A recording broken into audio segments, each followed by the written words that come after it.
जम्मू आ गए, दिल्ली आ गए, अलग अलग जगह पे आ गए, और अभी सरकार उनको कह रही है फिर से हम मेरी बात समझ गए? क्या सबके साथ मर्डर हो जाता है? क्या सारी बहुएं जला के मार दी जाती? Hello everyone, welcome to Pahuja law academy. So आज हम इस लेक्चर में इंडियन कॉन्ट्रैक्ट एक्ट का लेक्चर आपसे बात करने वाले हैं। इंडियन कॉन्ट्रैक्ट एक्ट को समझेंगे, उसमें क्या क्या फेसेट्स इन्वॉल्व हैं, कॉन्ट्रैक्ट का क्या मतलब होता है, एक कॉन्ट्रैक्ट बनता कैसे है और प्रपोजल की अलग अलग क्या डायमेंशन होती हैं। इन सब चीजों को आज की क्लास में हम करेंगे। चलो स्टार्ट करते हैं आज की क्लास ऑन दिस नोट। सबसे पहले हम बात करें, हमारे पास एक वर्ड आता है कॉन्ट्रैक्ट। हमारे पास एक छोटा सा वर्ड है कॉन्ट्रैक्ट। अगर हम कॉन्ट्रैक्ट वर्ड की बात करें, कॉन्ट्रैक्ट अगर हम नॉर्मल पार्लेंस में बात करें, एक सिंपल सा मतलब होता है इसका प्रॉमिस। कॉन्ट्रैक्ट का नॉर्मल पार्लेंस में अगर हम बात करें, इसका मतलब होता है प्रॉमिस। हम डे टू डे लाइफ में सुबह से रात तक बहुत सारे प्रोमिसेस बनाते हैं लोगों के साथ, फ्रेंड्स के साथ, रिलेटिव्स के साथ, पेरेंट्स के साथ, कुछ लीगल फील्ड में भी, कुछ सोशल फील्ड में, बहुत जगह हम बहुत सारे प्रोमिसेस को बनाते हैं सारा दिन। ठीक है, सो प्रॉमिस इज वन थिंग। हर एक प्रॉमिस एक कॉन्ट्रैक्ट नहीं होता, लेकिन हर एक कॉन्ट्रैक्ट एक प्रॉमिस होता है। ये चीज आपको वन बाय वन हम समझते हैं क्या मतलब है इन चीजों का। हमने क्या बात की, हम सारा दिन डे टू डे लाइफ में प्रोमिसेस बनाते हैं कि हमारे पेरेंट्स ने हमें क्या प्रॉमिस किया कि अगर तुम्हारे बोर्ड्स के एग्जाम में 90% से अबव मार्क्स आ जाएंगे, हम आपको एक आईफोन दिला के देंगे, या अगर आपकी जुडिशरी के एग्जाम में सिलेक्शन हो जाती है, हम आपको एक आईफोन देंगे या आपको एक कार गिफ्ट करेंगे। सिंपल सा प्रॉमिस है। उन्होंने हमें कुछ बोला, हमने उसको मान लिया, प्रॉमिस बन गया। प्रॉमिस का सिंपल सा मतलब क्या होता है, दो लोगों ने किसी चीज पे अग्री कर लिया, किसी पर्सन ने कुछ ऑफर दिया, पर्सन ने एक्सेप्ट कर लिया, तो वो एक प्रॉमिस बन जाता है सिंपली। अब वो कॉन्ट्रैक्ट कब बनता है, अग्रीमेंट कब बनता है, वो बात की बातें कॉन्ट्रैक्ट एक्ट में हम पढ़ेंगे। ठीक है, तो प्रॉमिस, एक कोई भी कॉन्ट्रैक्ट सिंपल सा प्रॉमिस होता है। और प्रॉमिस कौन सा होता है, ऐसा कोई प्रॉमिस जो लीगली एनफोर्सेबल हो जाता है, वो कॉन्ट्रैक्ट बन जाता है। प्रॉपर एक चार्ट ड्रॉ करेंगे, फिर आपको सारी चीजें समझ आएंगी। सो नॉर्मल पार्लेंस में हमने बात की, एक छोटा सा प्रॉमिस होता है डे टू डे लाइफ में जो हम बनाते हैं। उसके बाद हम बात कर रहे हैं कॉन्ट्रैक्ट की। कॉन्ट्रैक्ट क्या चीज होती है, दो पार्टीज में ऐसा प्रॉमिस जो लीगली एनफोर्सेबल हो जाता है कुछ कंडीशंस में। सिंपली कॉन्ट्रैक्ट क्या होता है, दो पार्टीज में ऐसा एक प्रॉमिस जो पार्टीज में लीगली एनफोर्सेबल हो जाता है कॉन्ट्रैक्ट एक्ट की प्रोविजंस के साथ। ठीक है, इन चीजों को आप धीरे धीरे समझ पा रहे हैं। तो अब हमारे पास दो चीजें हैं, हमने एक प्रॉमिस को समझा, एक कॉन्ट्रैक्ट को देखा। अब हम बात कर रहे हैं इंडियन कॉन्ट्रैक्ट एक्ट की। इंडियन कॉन्ट्रैक्ट एक्ट की अगर हम बात करें, अब इंडियन कॉन्ट्रैक्ट एक्ट में क्या गिवन है, जैसे हम नॉर्मल लॉज की बात करें, मान लो आईपीसी की बात करें, सीआरपीसी की बात करें, उन सब लॉज में क्या चीज होती है, कुछ प्रोविजंस दी होती हैं, कुछ कॉन्सेप्ट्स होते हैं जो सब पे बराबर अप्लाई करते हैं। उसके बीच में किसी को कोई एक्सेप्शन नहीं मिलता, कुछ नहीं होता, सब पे आईपीसी और सारे लॉज बराबर अप्लाई करते हैं। लेकिन अगर हम कॉन्ट्रैक्ट एक्ट की बात करें, इंडियन कॉन्ट्रैक्ट एक्ट में सेक्शन 1 से 75 कुछ जनरल प्रिंसिपल्स होते हैं, 1 से 75 जो सारे के सारे कॉन्ट्रैक्ट्स पे अप्लाई करते हैं, जो एक कॉन्ट्रैक्ट को गवर्न करते हैं बनाने में। अब डिफरेंस समझते हैं, एक इंडियन कॉन्ट्रैक्ट एक्ट चीज है और एक कॉन्ट्रैक्ट है, इनमें छोटा सा डिफरेंस समझते हैं।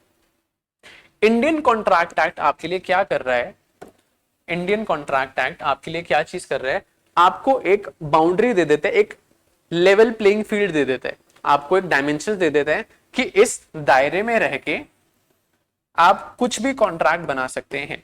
इंडियन कॉन्ट्रैक्ट एक्ट आपके लिए क्या कर रहा है, एक आपके लिए प्लेग्राउंड सेट कर देता है कि हमने ये बाउंड्री बना दी है, इस बाउंड्री में रह के आप कुछ भी कॉन्ट्रैक्ट बना सकते हो। इंडियन कॉन्ट्रैक्ट आपके लिए सिर्फ एक लेआउट दे रहा है कि इन चीजों का ध्यान रख के आप कुछ भी कॉन्ट्रैक्ट बना सकते हो। फिर से बता रहा हूं, इंडियन कॉन्ट्रैक्ट एक्ट आपके लिए क्या कर रहा है, आपको एक बाउंड्री दे देता है कि इन बाउंड्रीज में रह के आप कुछ भी कॉन्ट्रैक्ट बना सकते हैं। इस चीज का ध्यान रखना है आपको। तो अल्टीमेटली क्या चीज निकल के आती है कि जो कॉन्ट्रैक्ट है वो पार्टीज बनाती हैं, कॉन्ट्रैक्ट पार्टीज बनाती है, सिर्फ इंडियन कॉन्ट्रैक्ट एक्ट उसको गवर्न कर रहा है। इंडियन कॉन्ट्रैक्ट एक्ट उसको गवर्न कर रहा है। अगर हम एक पिक्टोग्राफिकल उसमें समझें, चार्ट में समझें, तो लेजिस्लेचर ने इंडियन कॉन्ट्रैक्ट एक्ट बना दिया। ठीक है, इंडियन कॉन्ट्रैक्ट एक्ट में क्या है, कुछ प्रिंसिपल्स हैं जो आपको फॉलो करने हैं। इन प्रिंसिपल्स को फॉलो करके आप एक कॉन्ट्रैक्ट बना सकते हो। और ये कॉन्ट्रैक्ट कौन बनाता है? पार्टीज बनाती हैं। ये कॉन्ट्रैक्ट कौन बनाता है? हमेशा पार्टीज बनाती हैं।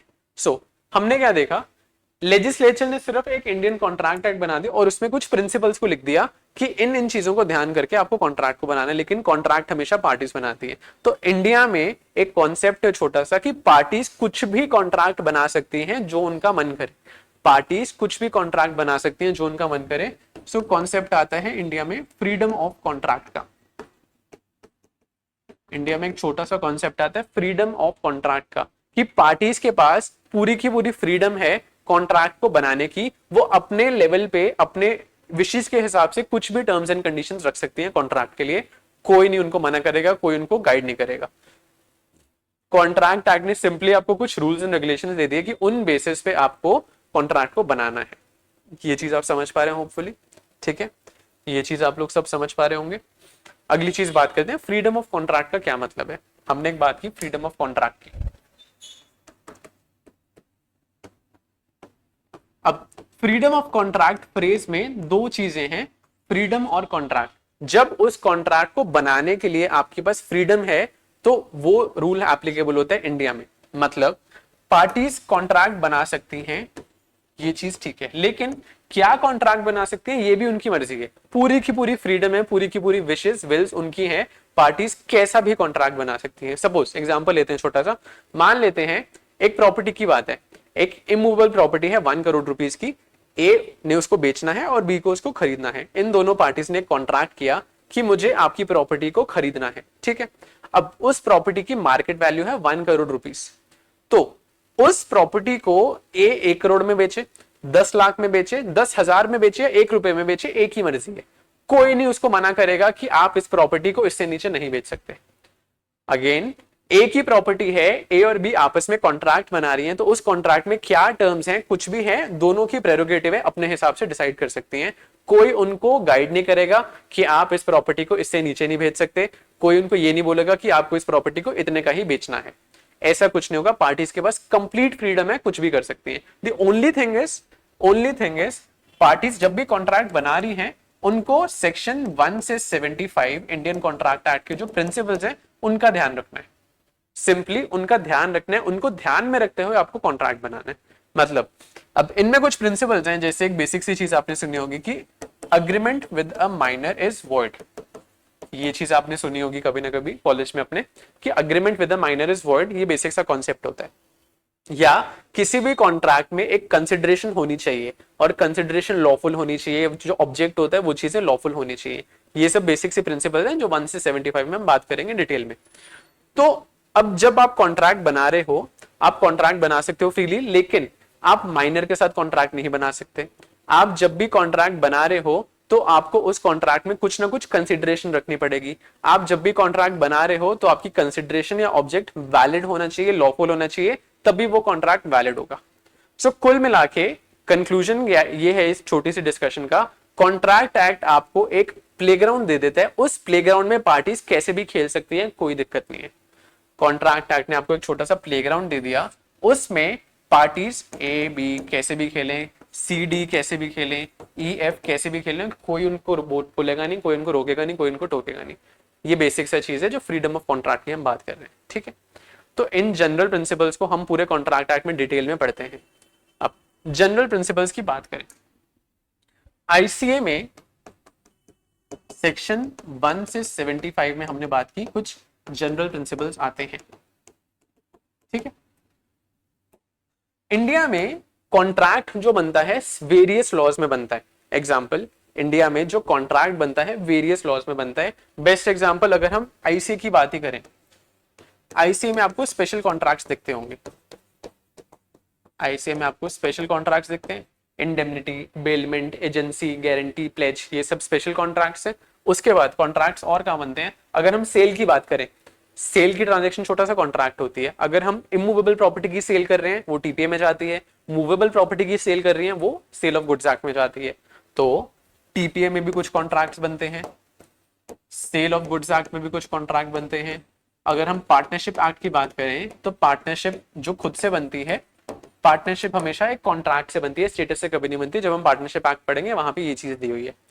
तो कहने का मतलब क्या है, जो कॉन्ट्रैक्ट्स बन रहे हैं वो डिफरेंट डिफरेंट लेजिस्लेशंस में बन रहे हैं, वो डिफरेंट डिफरेंट लेजिस्लेशंस में बन रहे हैं। और जो सेक्शन 1 से 75 के जनरल प्रिंसिपल्स हैं, ये इंडिया में अक्रॉस ऑल द लॉज जितने भी कॉन्ट्रैक्ट बन रहे हैं सब पे अप्लाई करेंगे, सब पे यही अप्लाई करेंगे। कॉन्ट्रैक्ट किसी भी लॉ में बन रहा है, कुछ भी कॉन्ट्रैक्ट बन रहा है, किसी भी नेचर का कॉन्ट्रैक्ट बन रहा है, सारे कॉन्ट्रैक्ट्स पे इंडियन कॉन्ट्रैक्ट एक्ट के सेक्शन 1 से 75 अप्लाई करेंगे। इस चीज को आपको ध्यान में रखना है, ठीक है। वहां पे कुछ जनरल प्रिंसिपल्स को दे दिया है कि हर एक कॉन्ट्रैक्ट पे ये प्रिंसिपल्स अप्लाई करेंगे, चाहे वो कॉन्ट्रैक्ट सेल का है, मॉर्टगेज का है, लीज का है, गिफ्ट का है, टीपीए में, सेल ऑफ मूवेबल प्रॉपर्टी का है, partnership sale of goods act में, इंडेमनिटी है, बेलमेंट है, गारंटी है, एजेंसी है, कुछ भी कॉन्ट्रैक्ट है, उन सब पे 1 से 75 का जनरल प्रिंसिपल अप्लाई करेगा। ये आपको चीज समझ आ रही होगी, ठीक है। कोई प्रॉब्लम है, यहां तक पूछ सकते हो किसी को भी। अभी तक हमने क्या चीजें पढ़ी हैं कि कॉन्ट्रैक्ट हमेशा, एक कॉन्ट्रैक्ट छोटा सा प्रॉमिस होता है, सिर्फ लीगली इन्फोर्सेबल हो जाता है, वो चीज होती है डिफरेंस प्रॉमिस और कॉन्ट्रैक्ट का। सेकंड चीज हमने क्या देखी, इंडियन कॉन्ट्रैक्ट एक्ट लेजिस्लेचर ने बना दिया, एक प्लेग्राउंड बना दिया हमारे लिए कि उसमें आप पार्टीज कैसे भी खेलो, कि कुछ भी आप टर्म्स को रख सकते हो, कोई आपसे नहीं पूछेगा। आप एक गाड़ी को लाख रुपए में बेच रहे हो, 10 लाख में बेच रहे हो, 1 रुपए में बेच रहे हो। आप एक प्रॉपर्टी को 1 करोड़ में बेचना चाहते हो, 1 रुपए में बेचना चाहते हो, 10 लाख में बेचना चाहते हो, आपकी प्रॉपर्टी, आपकी मर्जी। पार्टीज दोनों कंसेंट होना चाहिए, दोनों पार्टीज का, जो चीज आप बेच रहे हो, सामने वाली चीज खरीद रही है, कुछ भी बेच रहे हो, कुछ भी खरीद रहे हो, लॉफुल होना चाहिए, 1 से 75 को रिस्पेक्ट करना चाहिए, ऑनर करना चाहिए, उसमें कोई दिक्कत नहीं है। क्लियर है ये पॉइंट? होपफुली ये बैकग्राउंड था कॉन्ट्रैक्ट एक्ट का, आप सबको क्लियर होगा, इसमें कोई प्रॉब्लम नहीं होनी चाहिए। आई गेस इसमें किसी को कोई प्रॉब्लम नहीं होनी चाहिए। चलिए इसके बाद आगे चलते हैं।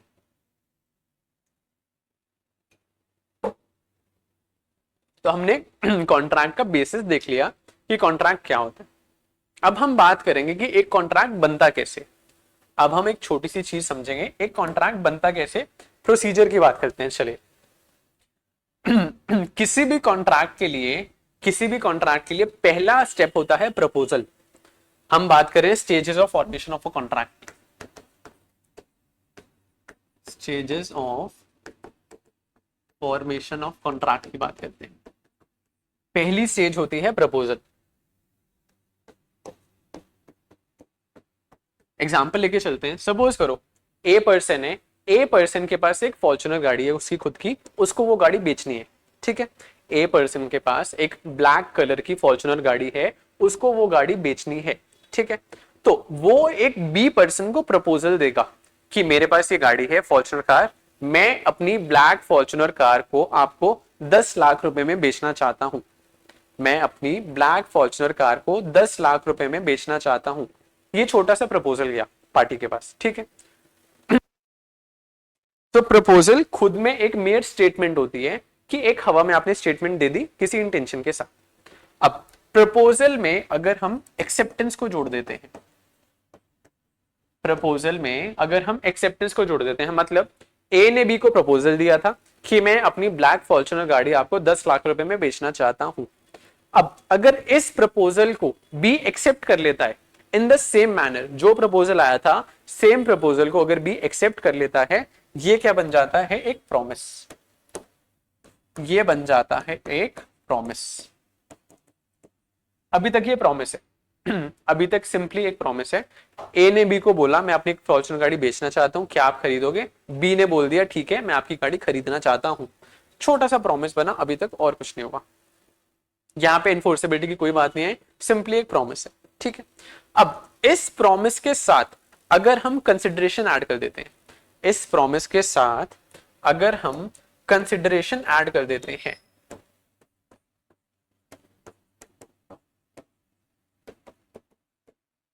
तो ये क्या बनता है, तो ये बनता है अग्रीमेंट। ये चार्ट बहुत इंपॉर्टेंट है, इस चार्ट में हम बहुत सारी डेफिनेशंस कवर कर लेंगे और पूरा का पूरा कॉन्सेप्ट भी कवर कर लेंगे। इस प्रॉमिस में अगर कंसिडरेशन ऐड होती है तो क्या बनता है, एक अग्रीमेंट बन जाता है, ठीक है। अब सेम एग्जांपल ले रहे हैं हम फॉर्च्यूनर वाली। ए ने बी को प्रपोजल दिया था I want to sell my black Fortuner car, will you buy it. B ने एक्सेप्टेंस दे दी, yes I want to buy your car, बना प्रॉमिस। प्रपोजल या एक्सेप्टेंस आई, प्रॉमिस बना। उसके बाद कंसिडरेशन की बात होती है। तो बी ने पूछा कितने में गाड़ी बेचोगे आप, क्या कितना पैसा चाहिए, कितने अमाउंट चाहिए। तो ए ने बोल दिया 10 लाख रुपीस, जिसपे बी ने फिर से एक्सेप्ट कर लिया कि ठीक है। अब अल्टीमेटली प्रपोजल क्या गया, ए ने बोला मैं अपनी ब्लैक फॉर्च्यूनर कार 10 लाख रुपए में बेचना चाहता हूं, क्या आप खरीदोगे। बी ने बोला ठीक है, मैं आपकी ब्लैक फॉर्च्यूनर कार 10 लाख रुपए में खरीदने के लिए तैयार हूं। अब यहां पे क्या हुआ, वो प्रॉमिस बन गया था। इस प्रॉमिस में कंसिडरेशन ऐड होगी 10 लाख रुपीस। इस प्रॉमिस में, फॉर प्रॉमिस क्या था, sale and purchase of a car, उस प्रॉमिस में 10 लाख रुपीस की कंसिडरेशन ऐड होगी। तो ये बन गया अग्रीमेंट, ये चीज बन जाती है अग्रीमेंट अब तक, ठीक है। अब इंपॉर्टेंट चीज हम देख रहे हैं, हम एक स्टेज दूर बचे हैं बस। अब हमें देखना है कि क्या ये अग्रीमेंट कॉन्ट्रैक्ट है या नहीं है। हमें क्या चीज देखनी है, क्या ये अग्रीमेंट खुद में कॉन्ट्रैक्ट है या नहीं है। इसके लिए हम क्या चेक करते हैं, सेक्शन 10 इंडियन कॉन्ट्रैक्ट एक्ट में एक टेस्ट होता है। सेक्शन 10 इंडियन कॉन्ट्रैक्ट एक्ट का टेस्ट हम फॉलो करते हैं कि अगर एक agreement section 10 Indian contract act के टेस्ट को फुलफिल कर रहा है, पास कर रहा है, तो वो कॉन्ट्रैक्ट है। और अगर एक agreement section 10 Indian contract act के टेस्ट को फेल कर रहा है, वो एसेंशियल फुलफिल नहीं कर पा रहा, तब वो एक वॉइड अग्रीमेंट बन जाता है। फिर से बताता हूं, एक अग्रीमेंट है, हमें क्या चेक करना है कि एक अग्रीमेंट क्या एक कॉन्ट्रैक्ट है या नहीं। हम क्या करते हैं, सेक्शन 10 का टेस्ट अप्लाई करते हैं उस अग्रीमेंट पे। तो अगर कोई अग्रीमेंट सेक्शन 10 के टेस्ट को पास कर देता है तो वो ऑटोमेटिकली एक कॉन्ट्रैक्ट बन जाता है, ऑटोमेटिकली एक कॉन्ट्रैक्ट बन जाता है। अगर और कोई अग्रीमेंट सेक्शन 10 के टेस्ट को फेल कर जाता है तो वो क्या बनता है, वॉइड अग्रीमेंट। वो क्या बनता है, वॉइड अग्रीमेंट। ये सारी टर्मिनोलॉजीज हैं हमारे पास। तो अल्टीमेटली कॉन्ट्रैक्ट हमारा कब बना, जब एक अग्रीमेंट ने सेक्शन 10 को फुलफिल किया। जब एक अग्रीमेंट ने सेक्शन 10 के टेस्ट को फुलफिल किया तो वो अग्रीमेंट ऑटोमेटिकली कॉन्ट्रैक्ट में मैच्योर हो जाता है। वो अग्रीमेंट ऑटोमेटिकली कॉन्ट्रैक्ट में मैच्योर हो जाता है। अब सेक्शन 10 की अगर हम ब्रीफली बात करें, सेक्शन 10 में 5 एसेंशियल दिए हुए हैं आपको। सेक्शन 10 में 5 एसेंशियल दिए हैं एक वैलिड कॉन्ट्रैक्ट के। फर्स्ट है कॉम्पिटेंट पार्टीज, सेकंड है फ्री कंसेंट, थर्ड है लॉफुल कंसिडरेशन, फोर्थ है लॉफुल ऑब्जेक्ट, और फिफ्थ है कि जो अग्रीमेंट है should not be otherwise void by law. 5 essentials हैं किसी भी वैलिड कॉन्ट्रैक्ट के, competent parties, free consent, lawful consideration, lawful object और अदरवाइज नॉट वॉइड, ठीक है। तो अगर एक अग्रीमेंट जो बना था इन पांचों की पांचों कंडीशंस को फुलफिल करता है, वो ऑटोमेटिकली कॉन्ट्रैक्ट है। ऑटोमेटिकली कॉन्ट्रैक्ट, आपको और कुछ नहीं करना। लेकिन अगर एक अग्रीमेंट इन 5 में से किसी भी कंडीशन को फुलफिल नहीं कर पा रहा है तो वो एक वॉइड एग्रीमेंट बन जाता है, चाहे बाकी 4 के 4 एसेंशियल फुलफिल हो रहे हैं। पांचों एसेंशियल्स को फुलफिल होना जरूरी है और इसी टेस्ट को बोलते हैं सेक्शन 10 का टेस्ट, कि सेक्शन 10 में 5 एसेंशियल हैं, पांचों चीजें आपको फुलफिल करनी है तो आप कॉन्ट्रैक्ट बन जाते हो। सेम एग्जांपल में हम यूज करके देखते हैं। हमने हमारा प्रपोजल एक्सेप्टेंस क्या चल रहा है, Fortuner car 10 lakh rupees, black Fortuner car 10 lakh rupees, proposal acceptance, ये सब चल रहा है। हमने अब तक अग्रीमेंट बना लिया था, हमने अब तक अग्रीमेंट की स्टेज पे हम पहुंच गए थे। ए ने प्रपोजल दिया, बी ने एक्सेप्ट कर लिया, 10 लाख की कंसिडरेशन, तो एक अग्रीमेंट बन चुका है। अब ध्यान से सुनना, अगर इनमें से कोई भी पार्टी माइनर है या इनमें से कोई भी पार्टी इनकॉम्पिटेंट है, मतलब ए ने जिसने ऑफर दिया था, प्रपोजल दिया था, ए खुद से एक माइनर था, तो ए इनकॉम्पिटेंट पार्टी है। सेक्शन 10 की एक कंडीशन क्या है कि पार्टीज कॉम्पिटेंट होनी चाहिए, लेकिन यहाँ पे एक पार्टी इनकॉम्पिटेंट है, तो ये अग्रीमेंट सेक्शन 10 का टेस्ट फुलफिल नहीं कर पाएगा और ये बन जाएगा वॉइड एग्रीमेंट। कॉन्ट्रैक्ट कभी नहीं बनेगा, ये डायरेक्टली बन जाएगा वॉइड एग्रीमेंट, कॉन्ट्रैक्ट कभी नहीं बनेगा।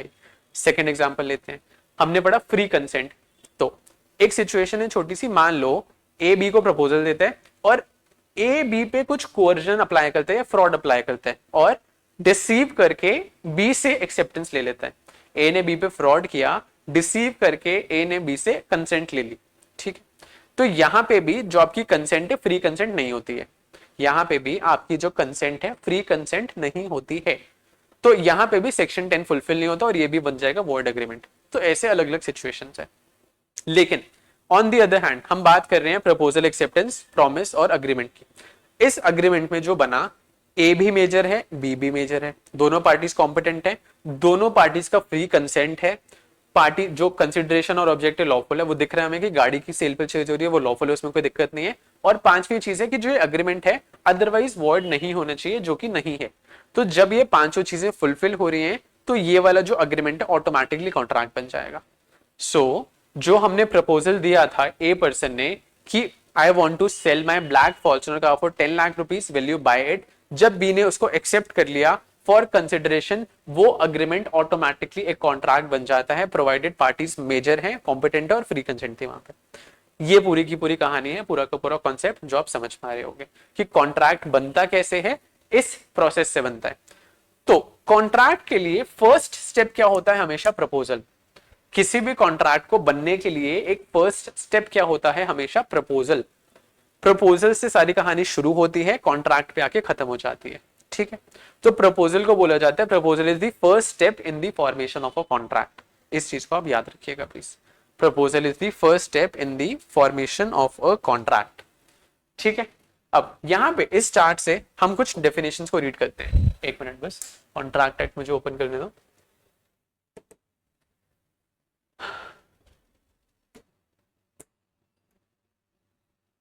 ये इंडियन कॉन्ट्रैक्ट एक्ट है हमारे पास। हमने क्या देखा, हमारे को कॉन्ट्रैक्ट बनाने के लिए सेक्शन 10 का जो टेस्ट है वो फुलफिल करना होता है, व्हाट अग्रीमेंट्स आर कॉन्ट्रैक्ट्स। ठीक है, अब हम चलते हैं डेफिनेशन क्लॉज पे। हम चलते हैं डायरेक्टली डेफिनेशन क्लॉज पे।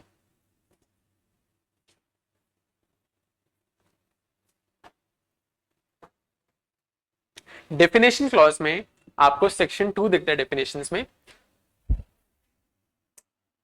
ठीक, तो 2A में आपको प्रपोजल की डेफिनेशन दी है, 2B में आपको एक्सेप्टेंस की डेफिनेशन दी है और प्रॉमिस की डेफिनेशन दी है, 2C में आपको पार्टीज के बारे में बताया, 2D में आपको कंसिडरेशन के बारे में बताया, 2E में आपको अग्रीमेंट के बारे में बताया, 2G में आपको एक वॉइड एग्रीमेंट की बात की है और 2H में आपको कॉन्ट्रैक्ट की बात की है। तो हमने टेक्निकली उस पूरे के पूरे चार्ट में मेजर डेफिनेशंस हमारी कवर कर ली हैं। हमने क्या किया, हमारे चार्ट की मदद से मेजर डेफिनेशंस कवर कर लिए हैं। चलो चार्ट पे चलते हैं दोबारा। अगर हम डेफिनेशन क्लॉज की बात करें, अच्छा सा पेन लेते हैं, कौन सा कलर ले, ये कलर लेते हैं, ये लेते हैं। ठीक है, प्रपोजल हमने देखा सेक्शन 2A। 2A में प्रपोजल जाता है तो पहली डेफिनेशन क्या आती है 2A में, और पहला स्टेप क्या होता है प्रपोजल। प्रपोजल के साथ जाती है एक्सेप्टेंस 2B में, 2B में एक्सेप्टेंस जाती है प्रपोजल के साथ। प्रपोजल प्लस एक्सेप्टेंस बनता है प्रॉमिस, ये भी 2B में है। उसके बाद दो पार्टीज होती हैं ऑब्वियसली किसी भी कॉन्ट्रैक्ट में, सो पार्टीज आता है 2C में।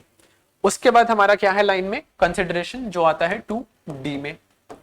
2D में हमारी कंसिडरेशन आती है। तो हमने A पढ़ लिया, B पढ़ लिया, B पढ़ लिया और D पढ़ लिया, और C ऑटोमेटिकली हमने पढ़ लिया पार्टीज की वजह से। तो यहाँ पे हमारी 4 डेफिनेशन कवर हो जाती है। उसके बाद हमने बनाया अग्रीमेंट। अग्रीमेंट कहां पे डिफाइंड है, सेक्शन 2E में। अग्रीमेंट कहां पे डिफाइंड है, सेक्शन 2E में अग्रीमेंट डिफाइंड है। और उसके बाद हमने या तो एक कॉन्ट्रैक्ट बनाया या एक वॉइड एग्रीमेंट बनाया। ये दोनों चीजें कहां डिफाइंड है, G और H में। एक वैलिड कॉन्ट्रैक्ट कहां डिफाइंड होता है, सेक्शन 2H में, और एक वॉइड एग्रीमेंट कहां डिफाइंड होता है, 2G में। समझ पा रहे हो? तो कुल मिला के हमने इस चार्ट में मैक्सिमम डेफिनेशंस को कवर कर लिया, और हमने कॉन्ट्रैक्ट कैसे बनता है, क्या होता है, सारी की सारी चीजों को इसी में एक बार सम अप कर लिया कि प्रपोजल से लेके कॉन्ट्रैक्ट बनने तक की कहानी क्या होती है। हमने पूरी कहानी को गो थ्रू कर लिया। ठीक है, तो this was the basics of contract, जिससे आपको पता लगता है कि कॉन्ट्रैक्ट होता क्या है। अगर हम क्विकली डेफिनेशन पढ़े, एक कॉन्ट्रैक्ट की डेफिनेशन को हम क्विकली पढ़े तो क्या सीन है। 2H पढ़ते हैं, an agreement enforceable by law is a contract. An agreement enforceable by law is a contract. An agreement not enforceable by law is said to be void. तो contract क्या होता है, एक ऐसा अग्रीमेंट जो कि एनफोर्सेबल बाय लॉ होता है, और वॉइड एग्रीमेंट क्या होता है, एक ऐसा agreement which is not enforceable by law. ठीक है, अब अगर एनफोर्सेबिलिटी की हम बात करें, हम कॉन्ट्रैक्ट कर रहे हैं, तो हमने अग्रीमेंट को कॉन्ट्रैक्ट क्यों बनाया, बिकॉज हम चाहते हैं वो चीज एनफोर्स हो जाए। इसका मतलब समझे एनफोर्सेबिलिटी का, कि एनफोर्सेबिलिटी क्या चीज होती है।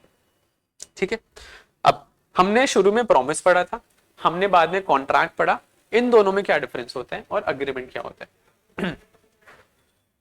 कॉन्ट्रैक्ट ऐसे समझ सकते हो आप, एक छोटी सी चीज, अगर हम बात करें, एक छोटा सर्कल है, फिर एक उससे बड़ा सर्कल है, वेन डायग्राम बना रहे हैं हम छोटी सी, और फिर एक उससे बड़ा सर्कल है। This circle is promise, this circle is an agreement. ज्यादा छोटा हो गया ना, मजा नहीं आ रहा इसमें, अच्छा से बनाते हैं। अब ठीक है, दिस इज कॉन्ट्रैक्ट। तो every contract is an agreement and every contract is a promise. Every agreement is a promise, but every promise is not a contract. ये छोटी सी वेन डायग्राम है कि एक प्रॉमिस होता है, प्रॉमिस अगर कुछ चीजों को फुलफिल करे तो अग्रीमेंट बन जाता है, और अग्रीमेंट अगर कुछ और चीजों को फुलफिल करे तब वो कॉन्ट्रैक्ट बनता है। ठीक है, ये छोटा सा वेन डायग्राम देगा। अब हमने अगली चीज देखी थी, एनफोर्सेबिलिटी की बात की। हमने देखा कॉन्ट्रैक्ट क्या होता है, अग्रीमेंट एनफोर्सिएबल बाय लॉ। अब हम बात कर रहे हैं एनफोर्सिबिलिटी ऑफ अग्रीमेंट की, कि ऐसा अग्रीमेंट जो एनफोर्सिबल बाय लॉ होता है वो कॉन्ट्रैक्ट होता है। इसका मतलब समझते हैं ध्यान से, इसका क्या मतलब है। अब छोटी सी चीज क्या है आपको समझनी है, any and every agreement is not a contract. सिर्फ वही वाले अग्रीमेंट्स कॉन्ट्रैक्ट होते हैं जो एनफोर्सिबल बाय लॉ होते हैं। तो इसका मतलब समझते हैं एनफोर्सिबिलिटी का। एनफोर्सिबल का लॉ, एनफोर्सिबल लॉ का क्या मतलब होता है कि ऐसी कोई चीज जो कि आप कॉन्ट्रैक्ट से, ऐसी कोई चीज जो आप एनफोर्सिबल कर सकते हो लॉ की मदद से। मतलब अगर एक ऐसा प्रॉमिस है, अगर एक ऐसा प्रॉमिस है जो आप लॉ से एनफोर्सिबल कर सकते हो, इसका मतलब क्या है, इस चीज को समझते हैं। छोटा सा कॉन्सेप्ट लास्ट, आपने एक कॉन्ट्रैक्ट बनाया, वैलिड कॉन्ट्रैक्ट बन गया सेक्शन नंबर 10 में। जब भी एक वैलिड कॉन्ट्रैक्ट बनता है सेक्शन 10 में, कॉरेस्पॉन्डिंग उसका एक सेक्शन 37 है जो आपको क्या बोलता है कि एवरी कॉन्ट्रैक्ट, जो कॉन्ट्रैक्ट बना है वो कॉन्ट्रैक्ट परफॉर्म होना चाहिए। एक ऐसा कॉन्ट्रैक्ट जब भी बनता है वो कॉन्ट्रैक्ट परफॉर्म होना चाहिए, ये आपको राइट मिलता है। सो सेक्शन 37 आपको एक राइट देता है कि कोई भी कॉन्ट्रैक्ट अगर बना है तो आप उसको परफॉर्म करा सकते हो। मतलब ए और बी दो पार्टीज टू द कॉन्ट्रैक्ट है, इन दोनों ने कुछ कुछ कॉन्ट्रैक्ट बनाया, तो इनके पास सेक्शन 37 का राइट आ जाएगा कि आप लोग उस कॉन्ट्रैक्ट को परफॉर्म करवा सकते हैं। ठीक है, पहली चीज। अब आगे चलते हैं इसका कहानी में। हमने क्या देखा, हमारे पास सेक्शन 37 का राइट आ जाता है। आपने एक छोटी सी चीज सुनी होगी, ubi just ibi remedium, where there is a right there is a remedy. ubi just ibi remedium, where there is a right there is a remedy. तो हर एक राइट के लिए आपके पास कुछ ना कुछ कॉरेस्पॉन्डिंग रेमेडी होती है। ठीक है, इस चीज को थोड़ा सा ध्यान में रखना। हमने देखा सेक्शन 37 में आपको एक राइट मिलता है, तो अगर इस 37 के राइट का ब्रीच होता है, अगर इस राइट का ब्रीच होता है, अगर इस कॉन्ट्रैक्ट का ब्रीच होता है, तो आप इस कॉन्ट्रैक्ट को लॉ में एनफोर्स करा सकते हो। मतलब अगर कोई कॉन्ट्रैक्ट बना जिसका ब्रीच हो रहा है, आप उसको लॉ से एनफोर्स करा सकते हो। इसका मतलब क्या हुआ, आप लॉ से मदद ले सकते हो कि पार्टीज इस कॉन्ट्रैक्ट को एनफोर्स नहीं कर रही हैं, पार्टीज अपना काम नहीं कर रही हैं, तो प्लीज लॉ की मदद से इस कॉन्ट्रैक्ट को आप परफॉर्म करा दीजिए, एनफोर्स करा दीजिए। सिंपल सा मतलब ये है इस चीज का। अग्रीमेंट एनफोर्सेबल लॉ का क्या मतलब होता है सर, एक अग्रीमेंट एनफोर्सेबल लॉ का क्या मतलब होता है, ऐसा कोई अग्रीमेंट जो लॉ खुद से एनफोर्स करा सकता है वो कॉन्ट्रैक्ट बन जाएगा। मतलब कुल मिला के ऐसा लीगल अग्रीमेंट जो लॉ एनफोर्स करा सकता है वो आपका एक कॉन्ट्रैक्ट बन जाता है। ठीक है, ये चीज समझे आप। अब इस कहानी को पूरा करते हैं। हमने क्या किया, ए और बी ने एक कॉन्ट्रैक्ट बनाया, ए और बी ने एक कॉन्ट्रैक्ट बनाया। अब दोनों पार्टीज पे कुछ कुछ राइट है सेक्शन 37 की वजह से, that they have to perform their part of the contract. अब अगर कोई भी पार्टी अपना कॉन्ट्रैक्ट परफॉर्म नहीं करती है, कोई भी पार्टी अपना कॉन्ट्रैक्ट परफॉर्म नहीं करती है, तो वो ब्रीच ऑफ कॉन्ट्रैक्ट माना जाएगा। कोई भी पार्टी अपना कॉन्ट्रैक्ट परफॉर्म नहीं करती है तो वो ब्रीच ऑफ कॉन्ट्रैक्ट माना जाएगा। सिंपल सी चीज। तो एनफोर्सेबिलिटी का एस्पेक्ट कहां पे आता है कि जब भी एक वैलिड कॉन्ट्रैक्ट का ब्रीच होता है, ध्यान से सुनना, जब भी एक वैलिड कॉन्ट्रैक्ट का ब्रीच होता है तो आप उसको एनफोर्स कराने के लिए सूट फाइल कर सकते हो और कुछ रेमेडी मांग सकते हो कोर्ट से। आप उस कॉन्ट्रैक्ट का जब ब्रीच होता है उस कॉन्ट्रैक्ट को एनफोर्स कराने के लिए एक सूट फाइल कर सकते हो और लॉ में एक वैलिड रेमेडी क्लेम कर सकते हो। क्या रेमेडी है? सेक्शन 73 इंडियन कॉन्ट्रैक्ट एक्ट में आप कॉम्पनसेशन क्लेम कर सकते हो। सेक्शन 73 इंडियन कॉन्ट्रैक्ट एक्ट में आप कॉम्पनसेशन या डैमेजेस की रेमेडी क्लेम कर सकते हो। ठीक है, तो हमने मतलब समझा एनफोर्सेबिलिटी का। एनफोर्सेबिलिटी का सीधा सा मतलब है एक ऐसी चीज जो लॉ एनफोर्स करा सके खुद से, कि लॉ के पास पावर है कि अगर आप ये चीज नहीं कर रहे हो तो हम आपसे कराएंगे। तो यहां पे क्या हुआ, ए और बी ने, किसी पार्टी ने ब्रीच ऑफ कॉन्ट्रैक्ट किया, अपना कॉन्ट्रैक्ट परफॉर्म नहीं किया, तो लॉ बीच में आता है कि आपने परफॉर्म नहीं किया तो हम इस कॉन्ट्रैक्ट को परफॉर्म कराएंगे वैलिडली। इस वजह से कॉन्ट्रैक्ट क्या होता है, ऐसा अग्रीमेंट जो एनफोर्सेबल बाय लॉ होता है। This was the entire story about this thing. So just इसको लास्ट रिपीट करने के लिए, फिर से इस कहानी को पूरा करने के लिए, ए और बी ने एक कॉन्ट्रैक्ट बनाया छोटा सा। अगर कोई भी पार्टी कॉन्ट्रैक्ट को ब्रीच करती है, परफॉर्म नहीं करती है, तो वहां पे ब्रीच हो जाता है। और हर एक ब्रीच के लिए, हर एक वॉयलेशन के लिए लॉ आपको एक रेमेडी प्रोवाइड करता है। और वो रेमेडी कहां दिया है हमें? सेक्शन 73 इंडियन कॉन्ट्रैक्ट एक्ट में। और कुछ और भी रेमेडीज हैं जो अदर लॉज में दी है, जैसे स्पेसिफिक परफॉर्मेंस की रेमेडी होती है एसआरए में, उसमें बाद में चलेंगे। कॉन्ट्रैक्ट एक्ट की हम बात करें स्पेसिफिकली। तो आप एनफोर्सेबिलिटी का एंगल समझे होंगे कि एनफोर्सेबिलिटी का मतलब क्या होता है, कि लॉ आपको वो चीज एनफोर्स करके दे सकता है। ठीक है, सो लास्टली इस डेफिनेशन पे वापस आए तो agreement enforceable by law as a contract, ऐसे अग्रीमेंट्स जो लॉ एनफोर्स करवा सकता है वो कॉन्ट्रैक्ट बन जाते हैं, और ऐसे अग्रीमेंट्स जो लॉ एनफोर्स नहीं करवा सकता वो वॉइड अग्रीमेंट होते हैं, उनकी लॉ में कोई वैल्यू नहीं होती। तो कॉन्ट्रैक्ट का सिंपल सा मतलब अग्रीमेंट एनफोर्सेबल बाय लॉ होता है। क्लियर है आपको ये सब चीजें? होपफुली। किसी को कुछ पूछना है तो ऑब्वियसली पूछ सकते हैं।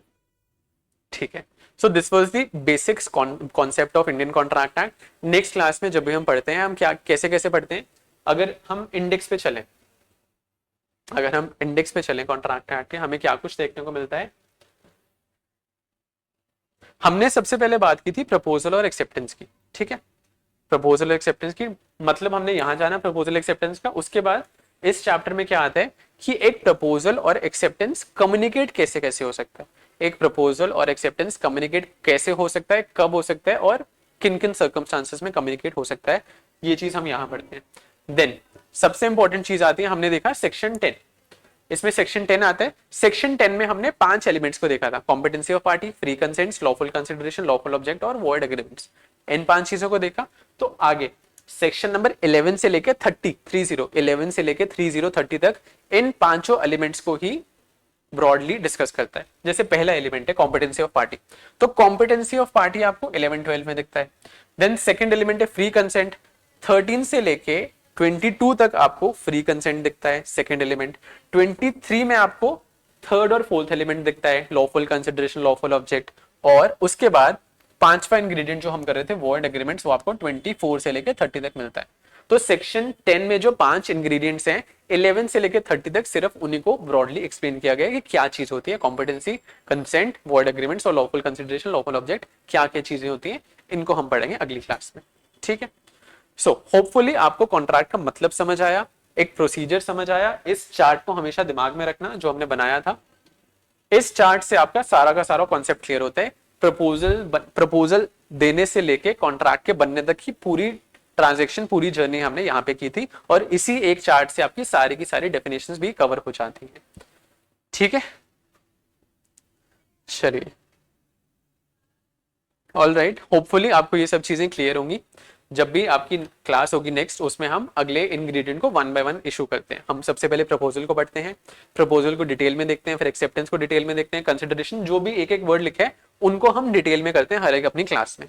ठीक है, चलिए, सो इस डेमो लेक्चर में इतना ही था आपके लिए, बेसिक्स थे कॉन्ट्रैक्ट का। होपफुली आपको समझ आया होगा एंड होपफुली आपने अप्रिशिएट किया होगा। So thank you so much.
Subscribe for more content.